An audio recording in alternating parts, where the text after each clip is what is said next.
اب سوال یہ ہے کہ ٹال مٹول سے چھٹکارا حاصل کرنے کا زائگورنک ایفیکٹ سے کیا تعلق ہے؟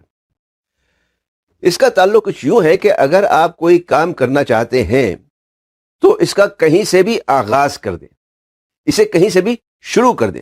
جب آپ شروع کر دیں گے، جب آپ اس کا آغاز کر دیں گے تو چونکہ انسانی ذہن اوپن لوز پسند نہیں کرتا، اس لیے اس بات کا قوی امکان ہے کہ آپ اسے مکمل کر کے ہی چھوڑیں۔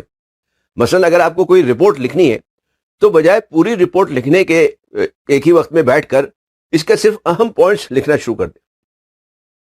تیسرا نقطہ ہے مائکرو کمٹمنٹ، مائکرو عزائم طے کریں۔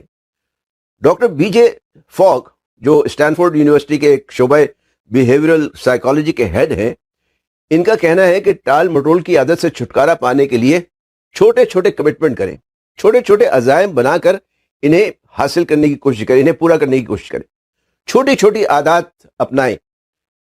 مثلا اگر آپ کو پتا ہے کہ ورزش کرنا صحت کے لیے بہت مفید ہے، اگر کیا آپ کو پتہ ہی ہوگا بہت مفید ہے، لیکن آپ صرف سوچتے رہتے ہیں، ٹالتے رہتے ہیں، تو بجائے ایک ساتھ 1 گھنٹہ ورزش کرنے کے 5 منٹ کا عزم کر لیں اور پھر اس پر عمل کرنا شروع کر دیں۔ اگر آپ کو کوئی رپورٹ یا پریزنٹیشن وغیرہ بنانی ہے تو بجائے عین موقع پر سر پڑھ کے بیٹھے ایک ہی دن میں اور ساری رات بیٹھ کر اس کے اوپر کام کریں، اس کا کچھ حصہ یا ایک آدھا صفحہ یا چند لائنیں یا کچھ پوائنٹس ہی لکھ لیں اور لکھنے کا عزم کر لیں اور پھر اس پہ عمل کریں۔ چوتھا نقطہ، اپنے آپ پر رحم کھائیں۔ دوسروں پر تو بہت سے لوگ رحم کھاتے ہیں، لیکن اپنے آپ پر بعض لوگ رحم نہیں کھاتے۔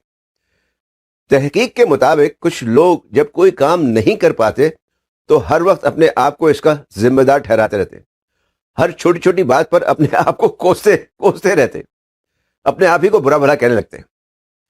ایسا کرنا اپنے آپ پر ظلم کرنا ہے۔ اپنے آپ پر رحم کھانے کا مطلب ہے اس بات کا احساس کریں کہ غلطی انسان سے ہی ہوتی ہے اور غلطی کو صحیح کرنا بھی انسانی کی ذمہ داری ہے۔